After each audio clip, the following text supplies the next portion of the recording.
I mean, are they, though? I don't know anything anymore. Oh, that is such a jellicle thing to say, is it? I feel completely insane. Yes! I've lost my sanity. It's gone.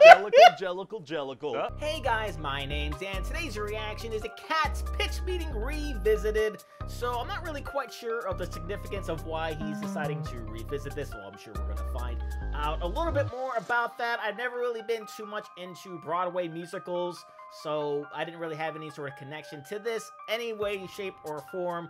So it was very interesting watching this for the first time. I'm very curious to see why exactly he decided to revisit this one. And of course, with these revisits, we always learn more stuff about his process, so that should be a lot of fun as well. But before we get into it though, please do check all those links I have for you down in the description below. More specifically, the pitch meeting link and Ryan George's link. They're both great ways to support him, and a great and easy way to support me is by going right below this video, clicking all those buttons down there, because now to let you see future reactions that I do, but also helps my channel to grow. And without any further ado, let's go. Hi everybody, this is Ryan from the thing you're currently watching. Hi, Ryan. Please enjoy this pitch meeting for the movie Cats that I made several years ago, and then stick around after because I'll talk about it and whatnot. While you're doing that, I'm gonna draw a cat.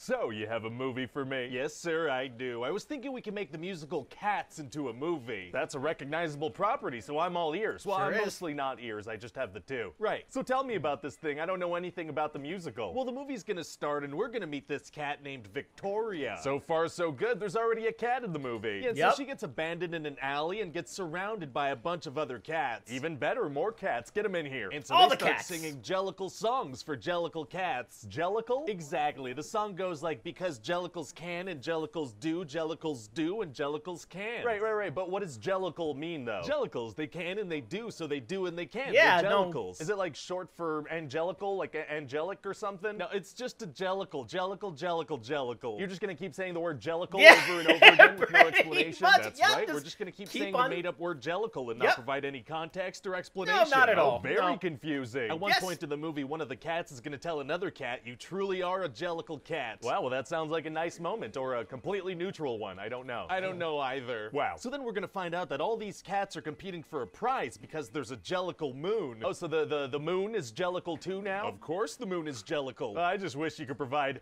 literally any explanation. Yes, any context. I'm not gonna. The moon is Jellicle, and you're gonna have to deal with that. Okay. Fair enough. So what's this prize that they're competing for? Death. Oh my god. The sweet release of death so they can be reincarnated and start a new life. That's extremely dark. All these cats want to die. Oh, they would just love to die. Yeah, for sure. So what's like the plot of the movie? Well, we're gonna introduce some cats, right? Right, okay. Sure. So, you know, that's pretty much it. Oh, that's it. We're introducing cats. Exactly. A cat will show up and sing about its one defining trait and then disappear for the rest of the movie. And that's how the actual Cats musical is. Pretty much. You know, it sounds like that's not going to translate super well to the big screen. Like, maybe it exists in the right medium right now, and we don't have to try to squeeze a movie out of it. We could just let the art be. The musical made $4 billion. I mean, we have to try to squeeze a movie out of that for sure. I thought so too. So what kind of cats are we going to meet? Well, there's this one fat cat named Bustopher Jones, right? Right. And he's gonna sing a song about how he's fat and his name is Bustopher Jones. And that's it? That's it. Plus he's gonna get hit in the groin a couple times. That is comedic. It certainly is, sure sir. is. I also thought we could get Jason Derulo to play one of the cats. Okay, but he's gonna want to modify the lyrics a bit, you think? Yeah, he's gonna want to say Jason Derulo out loud for sure. Oh yeah, that guy loves saying his own name. We're gonna have to fight him on that, I think. What are some of the other cats? Well, there's this other large cat named Jenny Anydots. And what's her deal? She has some mice slaves that she forces to dance, and they have the faces of human children. Oh my god. She also eats a bunch of cockroaches with human faces that all scream for their lives as they're being devoured. That sounds horrifying. Yeah, it'll be slightly horrifying for sure, yeah. And what about the actual cats? Are we gonna make them horrifying too? Oh, absolutely. They're gonna look like if Snapchat filters came to life and had an extreme thirst for blood. Oh, cats with haunting faces are tight. They sure are, sir. And let me tell you, all these cats are gonna move their shoulders like this the whole time. Wow, okay, what's that about? Oh, these are seductive shoulder movements. Oh, you're saying that's like an attractive thing that you're doing right now? Yeah, there's definitely an unspoken seduction thing going on with,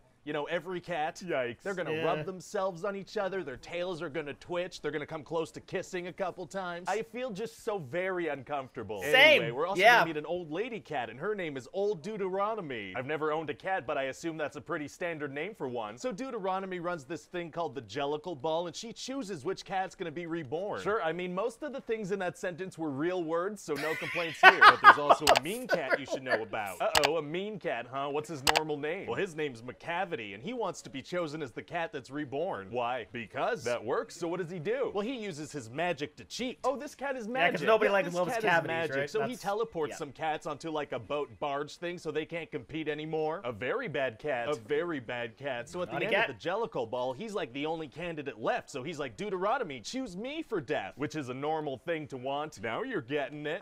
I'm not, no. So Deuteronomy is like, I will never choose you as the Jellicle Jellicle cat. Get out of here, you stupid. Wow, sure, okay. So then McCavity teleports her to the barge too. You'd think since this cat is magic and powerful, he would like his life and not want to be reborn. Well, he doesn't like it for some reason. Well, okay then. So is it going to be hard to get the cats back from the barge? Actually, it's going to be super easy. Barely an inconvenience. Oh, really? Yeah, because see, there's another magic cat, and his name is Mr. Mistopheles. He's a good guy. Oh, the cat's a magician. He's a magician, so he uses actual magic to solve the one problem that's arisen this whole movie. Wow, well, thank God certain cats are magic. Yeah, it's extremely helpful for the story, for sure. So who does the old cat choose to be welcomed by the sweet embrace of death? Oh, well, there's this other cat named Grisabella. Okay. And the whole movie, she just wants to be part of the gang, but everybody's really mean to her. Like all the good guy cats. Everybody except Victoria. So then Grisabella sings everybody a song about memories, and she's so emotional that like half a gallon of snot pours from her nose to her mouth. Oh, it sounds distracting. Oh, it will be. Wow. And so all the other cats are like, well, wow, that was a great song, and they finally accept her. Oh, that's so sweet. So then it's time for her to die. Oh, right. Oh my God. Yeah, she's been jellically chosen at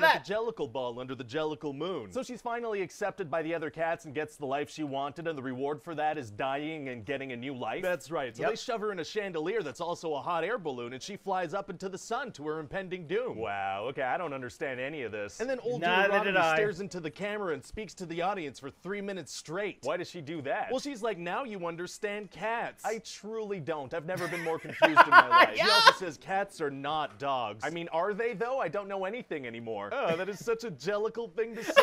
Is it? I feel completely insane. I've lost my sanity. It's gone. Jellicle. What is that word? What is it? So what do you think of the movie, sir? Well, to be completely honest, it all sounds extremely Jellicle. Oh, I agree. Wait, did I just say Jellicle? Why did I say Jellicle? The Jellicle hypnosis has taken effect. Oh man, why do I feel so Jellicle right now? I need like $100 million Jellicle dollars to make this Jellicle movie, okay? Sounds Jellicle to me. Do you think we'll make that Jellicle money back? Nope, not so much.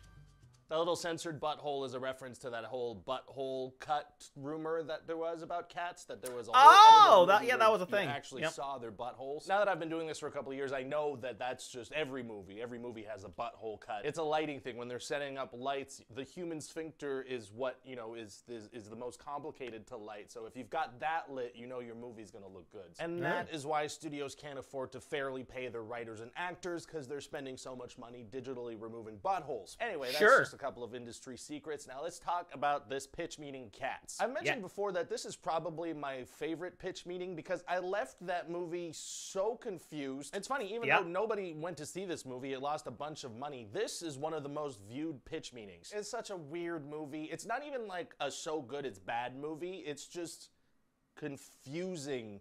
I figured that whole Judi Dench thing where she stares into the camera for like 3 minutes and talks about how you now understand cats. That happens, and it happens like 90 minutes after you've checked out mentally because you have no idea what the word Jellicle means and why all these cats so desperately want to die. I don't know, maybe it makes more sense on stage, or maybe on stage it's okay that it doesn't. I think I actually added more context in the pitch meeting than they did in the movie. There is something pretty fun about the Cats movie that I haven't really had a chance to talk about because I didn't do these revisited things, but this is just something very specific that happened when my wife and I went to see the movie back in 2019 or whatever. Okay, so for context, there is a movie theater chain in Quebec that I'm not gonna name because I'm gonna dump on them a little bit, but I don't know, they've got probably 10 to 12 locations if I had to guess, and I've never seen anyone working there above the age of 15. These are just massive buildings being run by teenagers who don't really want to be there, so sometimes stuff doesn't work. An example of this, I have a movie theater I go to where it's like that. When I went to see Detective Pikachu there, they started playing a horror movie in that room instead and traumatized a bunch of kids. I was live tweeting it as it happened, and it went kind of viral, and it made kind of international news. Another thing you need to know about this movie theater chain is that sometimes they show like poorly dubbed foreign animated movies for kids. If you're ever wondering where they showed that Pauly Shore Pinocchio movie, they definitely played that here.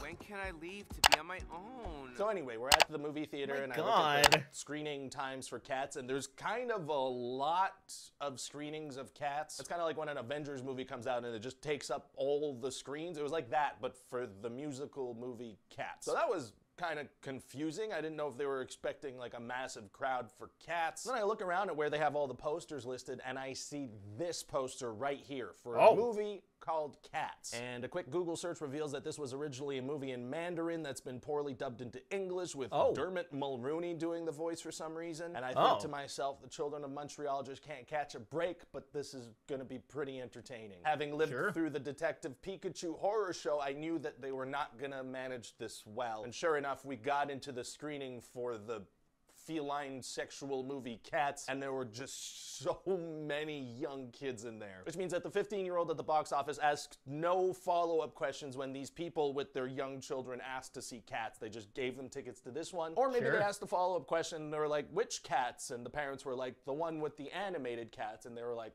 yep, we got that. So the movie starts playing and there's just an energy shift in the room. All these kids are very confused by like this vibrating Jason Derulo, Ian McKellen licking himself. Everyone's I can imagine. And that was followed by a mass exodus. About 90% of the people in that room left. It was a slow trickle and then everyone was kind of like, no. And then I don't know what happened to these poor people. I hope they made it to Dermot Mulroney's Cats. But whatever happened, I know that on the drive home, they probably had to answer a couple of questions about feline horniness. And so, in conclusion for me, that was probably the most entertaining part of the movie Cats. Question time. Do you feel that because of pitch meetings it has stopped you from enjoying a movie without having to break it down? Love these videos. Please don't stop! In general, yeah, a little bit, because the movies that I'm watching them because I have to do pitch meetings for them. But I am able, if I'm watching a movie that I know I'm not pitching, I am able to just turn your brain off and enjoy it. Yep, I get it. I understand.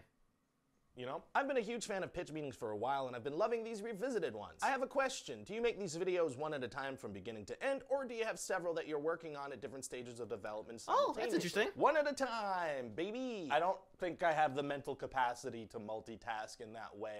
I make a video and I stick to it till it's done, and then I never think about it again until I make a revisited episode several years later. Have you ever thought about having Brandon and or Sam cameo on an episode of Pitch Meeting? I love your MMS stuff, and I feel like if you pick the right movie, it could be hilarious. So that's a question in reference to, I have a comedy thing with my two friends, Sam and Brandon, called Moving Mind Studio. Because Pitch Meeting is me talking to me, I don't have the idea at top of mind that I can integrate them well with, but I love those guys, and you may have seen them when I did those pro tips videos on Screen Rant.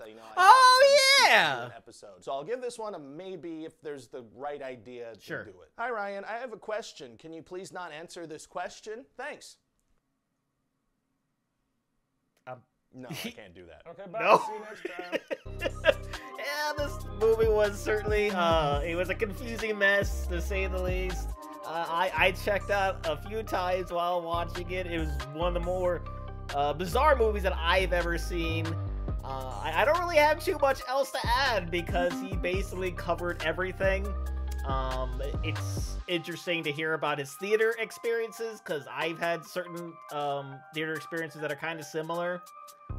Well, just in the fact that the movie theater that I tend to go to, it's very close to where I live, and like I don't really see, they don't really seem to be adults who work there, and I can sort of tell because whenever I go there during the weekdays, you know, when school's going on, and the place is basically empty, and every time I go in, nobody's checking tickets, no one's really doing much of anything, and then you just sort of walk in, you go to your movie theater, it's like, oh, it's that one, right? Yeah, okay, cool, and then you just go and walk in. I don't know if they have some sort of system to where they have all of these tickets checked out, like, oh, okay, someone got this ticket, okay, someone got this ticket. I maybe give them a little too much credit, but for my luck, I would probably get caught the first time I would go in there and not buy a ticket. It also helps that the tickets are fairly cheap as well, so you can't really beat that. especially compared to the other bigger places that are out there. So that's gonna do it for me here. Comment down below, let me know what did you think about this revisit. Please leave a like if you enjoyed. Please check all those links I have read down in the description below. And lastly, and most importantly, I want to give a huge shout out to all of my $5 and up supporters on Patreon: Luchador, Cruising, Wolverine 310, Kester Kodich, Amber K, Raymond Bright, Chris Curtis, Haley Machinardi, Ann Perry, Larka, Fox Cacophony, Dancing Viru, and Morgan Page. And I'll see you guys next time.